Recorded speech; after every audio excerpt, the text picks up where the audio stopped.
आइए जानते हैं अपॉर्चुनिटी कॉस्ट के बारे में। अपॉर्चुनिटी कॉस्ट का मतलब होता है कि जब हमें एक रिसोर्सेज गिवन नहीं होती है तो हम उसके नेक्स्ट बेस्ट अल्टरनेटिव को चूज़ करते हैं।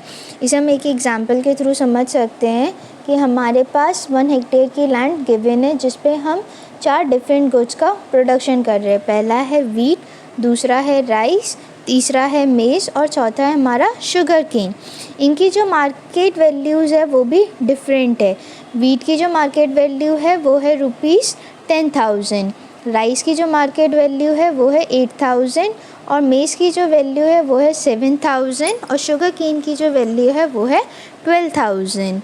और जो हमने अजम्पशन लेके चल रहे हैं कि जो हमने टेक्नोलॉजी यूज़ की है वो हमारी कांस्टेंट है और हम रिसोर्सेज को फुल्ली यूटिलाइज़ कर रहे हैं। अब इसमें जो प्रोडक्शन है हमें शुगर केन का करना है, बट किसी रिसोर्सेज या टेक्निक के कारण हम शुगर केन का प्रोडक्शन नहीं कर सकते, तो इसका नेक्स्ट बेस्ट अल्टरनेटिव होगा हमारा वीट, क्योंकि वीट की जो मार्केट वैल्यू है वो है 10,000, तो हम वीट को चूज़ करते हैं।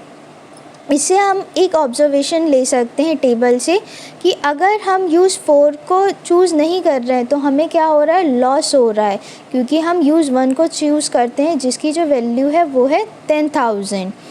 इससे हमें 2,000 का जो लॉस हो रहा है उसी को कहते हैं हम अपॉर्चुनिटी कॉस्ट। अपॉर्चुनिटी कॉस्ट का जो ग्राफ होता है वो होता है हमारा डाउनवर्ड स्लोपिंग। अब देखते हैं हमारा मार्जिनल अपॉर्चुनिटी कॉस्ट, जिसे हम दूसरे नाम से जानते हैं मार्जिनल रेट ऑफ ट्रांसफॉर्मेशन।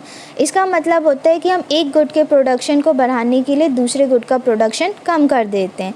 मतलब कि हम गुड X का प्रोडक्शन इंक्रीज़ करना चाहते हैं तो हमें गुड Y का प्रोडक्शन क्या करना पड़ेगा, कम करना पड़ेगा। इसे हम एक टेबल के थ्रू समझ सकते हैं। एक साइड हमने ले रखा है प्रोडक्शन ऑफ गुड X और दूसरी साइड हमने ले रखा है प्रोडक्शन ऑफ गुड Y और थर्ड साइड है हमारा मार्जिनल अपॉर्चुनिटी कॉस्ट। अब हम देख सकते हैं जब हम गुड X का प्रोडक्शन 0 कर रहे हैं तो हमारे पास गुड Y का जो प्रोडक्शन है वो हो रहा है 10,000 और गुड X का प्रोडक्शन जहाँ हम इंक्रीज़ करते हैं 1 यूनिट तो हमारा जो गुड Y का प्रोडक्शन है वो है 9,000। ऐसे ही वो कंटिन्यूटी में जाएगा। अगर हमें मार्जिनल अपॉर्चुनिटी कॉस्ट निकालना है तो हमें पहली वाली यूनिट पे कुछ नहीं मिलता है, सेकेंड यूनिट पे हमें मिलेगा 1,000, थर्ड यूनिट पे मिलता है हमें 1,500 एंड फोर्थ यूनिट पे हमें मिलता है 2,000। मार्जिनल अपॉर्चुनिटी कॉस्ट का फॉर्मूला होता है change in good Y upon change in good X। Good Y जो है वो रिप्रेजेंट करती है हमें लॉस ऑफ आउटपुट और गुड X हमें रिप्रेजेंट करती है गेन ऑफ आउटपुट। इसे आप ग्राफ में भी समझ सकते हैं कि जो AB पॉइंट है, AB पॉइंट हमें बता रही है कि गुड Y कितना लॉस कर रहा है और BC पॉइंट हमें बता रही है कि गुड X कितना गेन करता है। Thank you for watching.